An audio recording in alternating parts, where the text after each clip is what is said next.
All right, well, Anthony, it was a great day to head out to the Railroad Museum, go for a bike ride, all those fun activities in Siouxland. But what's it looking like for tomorrow? Well, tomorrow's actually going to be looking about the same as it was today, seeing pretty similar temperatures for the area, but actually tomorrow's going to be starting off a little bit colder as we're seeing temperatures drop down into those upper 30s for the night tonight. So things are going to be getting a little bit chilly as we're going further into the night, but we are already seeing 40s in the area. And taking a look out from the Ho Chunk Center camera, you can see some people out there enjoying their nights tonight, but things are looking pretty calm at the moment. But we can see we're already down to 56 degrees, which is I think about 10 degrees colder than we were at about the same time last night.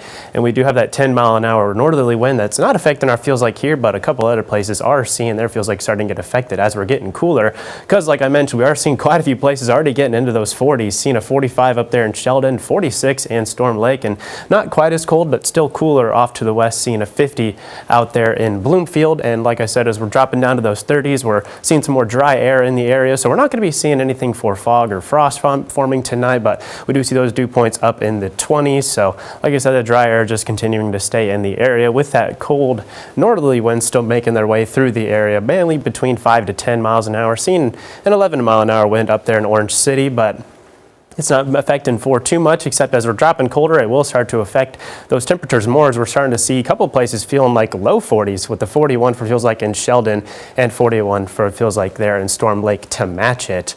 And for the day today, we saw pretty clear skies for the most part. Saw a couple of spotty showers trying to appear there off of our southwestern edge, but as we're going further into the night, we're seeing just a couple clouds pop up here and there, but otherwise we're looking mostly clear, and that's what's going to be the theme as we're going into the day for Sunday, for Mother's Day, as you see a couple of clouds just trying to pop up here as we're starting off there the morning on Sunday, with a couple more clouds making their way in from southern South Dakota into southwestern Siouxland, where they're kind of going to float around for part of the day there on as we're looking there on afternoon Sunday before we clear out going into Sunday evening. So things are looking like we're going to be pretty quiet until here on Monday, seeing a couple more of clouds starting to pop up, and we could be seeing a chance for some showers as we're going further into Monday night, but not going to be seeing that yet because not looking quite that far out ahead.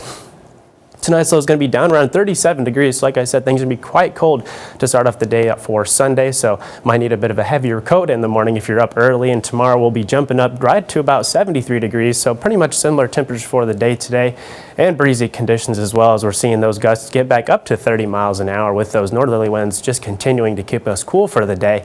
But if you notice, we'll jump quickly right into the 80s for the start of the week. But thankfully, Mother's Day is looking nice and clear before we see those chances for some showers overnight there on Monday. But those aren't going to be cooling us off at all, as we see those temperatures just continuing to be in the 80s throughout the week, with mostly sunny conditions for most of the week, as we're just going to be having some high pressure keeping pretty much anything out of the way. But we do have a couple more shower chances going into next weekend. But if you notice, right there on Friday, your eyes aren't deceiving you. You're seeing temperatures almost up near 90 degrees going into next weekend, which is quite warm for this time of the year, as we're only usually right down in the low 70s actually. Absolutely, Anthony. Well, it looks like it's going to be a pretty great week ahead. Yeah, if you'd like the hot air, definitely going to be the week for you.